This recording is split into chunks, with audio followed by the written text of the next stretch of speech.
noong sinasabi kahapon na may balita, girl, na may feelers daw at nabanggit yung mga pare.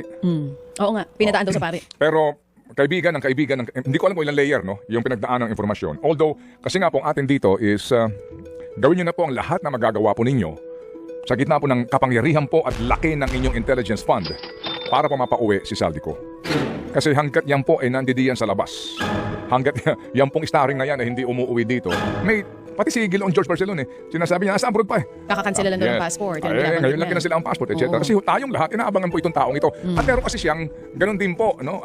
Chop-chop na paglalahad ng informasyon. Hindi ko alam kung diyan ba humugot ng inspirasyon tong isa na nagcha-chop-chop di ba? Nag-chop-chop ng kanyang informasyon. Tuloy ngayon, wala nang naniniwala sa kanya. Mahirap yung gano'n. Oo. Naalala ho ninyo by episode 1, May episode 2. Tapos napagod na yung tao. Anyway, opo. Ang sinasabi po, idadaan daw sa pare. Ako, nabuhayan ako ng loob doon sa punto ng, talaga po. Kasi, mga kapatid, hindi naman po sa anuman, pero nung pinakikinggan ko, yung kwento nitong si Yusek Roberto Bernardo, doon sa, tinanong siya, tungkol sa, bakit ba napasok sa eksena, itong si General Nicolas Torre, na ngayon po ay nagsasabi na hindi ko pinipirmahan yung aking retirement. Yung kanyang optional retirement, another controversy yun. Di ba't natanong siya, ba't ba pumasok sa eksena si General Torre? Na hindi na po Chief PMP daw at that time. At di na rin po si IDG Chief kasi nga floating siya. At ikinuwento nga niya yung encounter na iyon. Ang sinasabi nitong si Roberto Bernardo, doon ako nakapag-isip-isip din. Ano sinabi niya? Kasi po, naandoon po ako at nakipagpulong po ako kasama ko po ang aking mga anak sa aking pong spiritual advisor. Yan ang napakalaking bagay. Sorry po, magpapasintabi lang po tayo sa inyo pong mga paniniwala o sa ating pong kinabibilangan po na anuman pong sekta. Kasi yung sinasabi niya is pare na kanyang spiritual advisor. So, ang akin lang naman, kasi hindi nga niya binabanggit yung pangalan ng pare, di ba? So, siya ay pumunta doon at humingi siya ng guidance. Humingi siya ng payo. Ang aking presumption dito, gaya po noong, kasi nga kanina umaga gusto kong makontak si Jun Losada para nga sana makapanayan po at mahingian po ng kanyang personal experience. Si Jun Losada po, nung panahon na siya ay nagdesisyon na umuwi sa Pilipinas at siya po ay ibiniyahe at mabuti nakaligtas, doon po humingi yan ng sanctuary sa mga madre. Okay. Yun po ang simula na, yung pong guidance na ibinigay sa kanya ng kanyang mga naging spiritual advisors. So naalala ko that time, ang payo sa kanya is to tell the truth. Magsabi na lamang ng lahat ng katotohanan. Paano po yung mga kwento na wala akong sapat na ebidensya? Hindi, basta sabihin mo ang totoo. So siguro nga po dito si Roberto Bernardo, nung napayuhan ng kanyang spiritual advisor, sinabihan din siya na sabihin mo ang totoo. Speak truth to power. Ika nga po, mga kapatid, hindi po ba? Sabihin mo ang katotohanan at pawang katotohanan lamang. Kasi nga, ang prinsipyo dyan, dito hong mga nagbibigay po ng ganyang pong uri ng payo ay the truth will set you free. Yan din ang sinabi nitong sila Jun Losada. Sabihin mo na lahat ng katotohanan. Dahil yan ang magbibigay sa iyo ng kaliwanagan ng isip. Kung pinauubaya mo na kung ano ang mangyayari after that. Kaya nga po, dito, nung akin napakinggan yan, sabi ko, ay kaya pala. Most likely, yung kanyang advisor nagsabi sa kanya na sabihin mo na ang lahat ng katotohanan. Kaya nga nung nagkaroon ng hearing ng Blue Ribbon, inaasahan ko sana po doon naandoon yung Ulaybar at yung Ngu na nag-deny lamang at naandoon po yung pong naghayag ng kanya pong nalalaman at personal knowledge man lamang nagkaroon ng test of credibility kay Bernardo, di ba? Para ho, bulaanan din yung simpleng denial lang na hindi namin kilala yan. Ay, hindi totoo yan. Ganun po kasimple. Kasi kung magkakaroon ng test of credibility, halimbawa, yung hihingi ka room ng detalye. Yun eh. Detalye. Sige nga, sa iyong pagkakaalala, yung pag-deliver mo ka mo ng ganitong kalaking pera, detalye. Kasi po, ang taong nagsasabi ng katotohanan, balik-balik ta rin mo man yan, yung kanyang memory, hindi po at hindi yan kukupas ng lubos at magbabago-bago. Hindi po ba? Anyway, so walang nangyaring ganon ng test of credibility at tinanggap na lang, okay, ito sinasabi, denial, tapos ng boxing. Para din kay Bunuan. Anyway, tapos na yan. So ngayon, ang akin po lamang dito pinupunto, yun ang kagandahan kay Roberto Bernardo. Sa akin po pagkakaunawa lamang ito dahil nga po sa kanya pong spiritual advisor. Na sana nga, ito rin po ma-encounter ng ibang mga sangkot dito. Kagaya po ni Curly at saka nga nitong kanyang misis. Sana po maka-encounter sila ng ganun. Kasi ngayon mukhang ang kanila pong ginahinatnan ay hindi spiritual advisor. Kung hindi legal advisor. Anong kaibahan ng legal advisor sa spiritual advisor?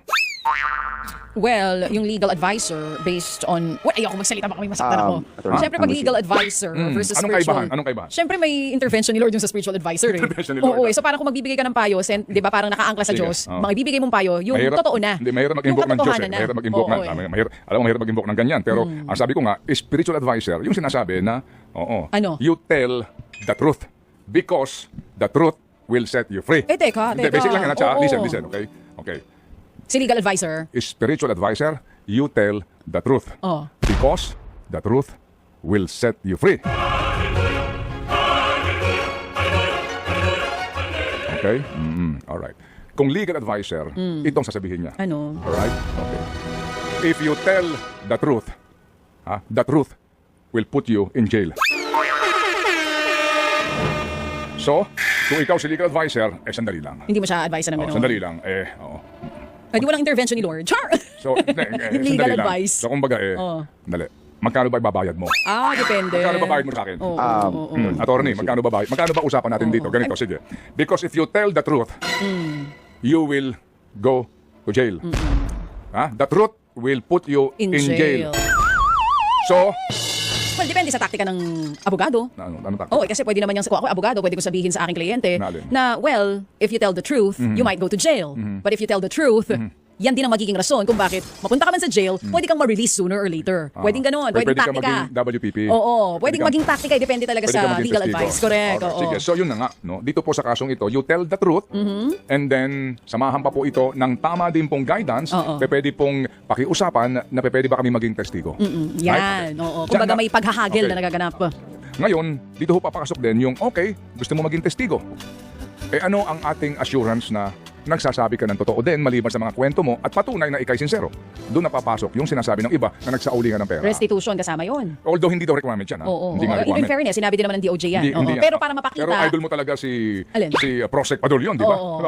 Talaga. In fairness naman talaga to him. Pero para mapakita Okay. na sincero ka, na maging parte ng Witness Protection Program, ang ilan pinapakita, magbabalik ako para ito, para malaman nyo na nagsisisi ako sa mga nagawa ko. Ibabalik ko kahit paano yung natitira dito. So, kagandahan po dito sa nangyayari nga so far po naman doon sa mga nagsauli na po ng pera, una, naramdaman mo na yung kanila pong pagiging nagkaroon ng kahit papaano po, bagamat hindi daw ho ito yung kabuuang halaga.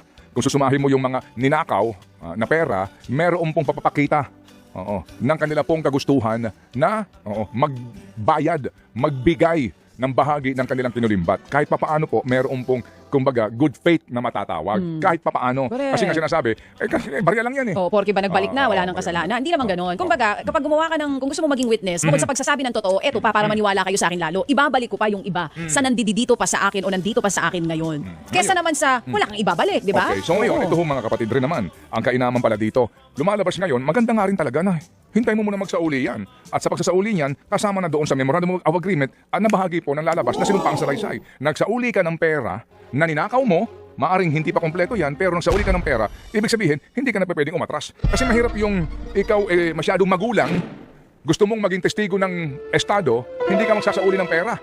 Hindi. Pasok niyo muna ako sa WPP. Tsaka natin pag-usapan niya kung magsasauli ba ako ng pera o hindi. Di ba? Pasok niyo muna, sigurista ang gulang eh. Siguro yung kanyang legal advisor, medyo ganun nga ang takbuhan ng kaisipan, no? If you tell the truth, you will go to jail. Di ba? If you tell the truth, sayang ang pera mong ninakaw. If you tell the truth and then you return the money, you will go to jail. So then, don't tell the truth. You just give it to me. I will make sure you will not go to jail. So mga kapatid, ang gulang, yung palang kagandahan dito, yung magsauli ng pera at mag-affidavit na nagsasauli ng pera ninakaw kasi hindi na siya makaka-atras. Kasi magbago man siya, mag-retract man siya, Ng statement. sino ba namang siguro yung talagang super corrupt na lang na Sandigan Bayan Justice o talagang Parang ang hirap lusutan ng ganun eh, no? Kasi nagsauli ka na ng pera eh. Ano? Oo eh. Tapos bigla ka magre-retract na, "Ay, hindi ko po ginawa yan, hindi po totoo yan. Eh, nagsauli ka na.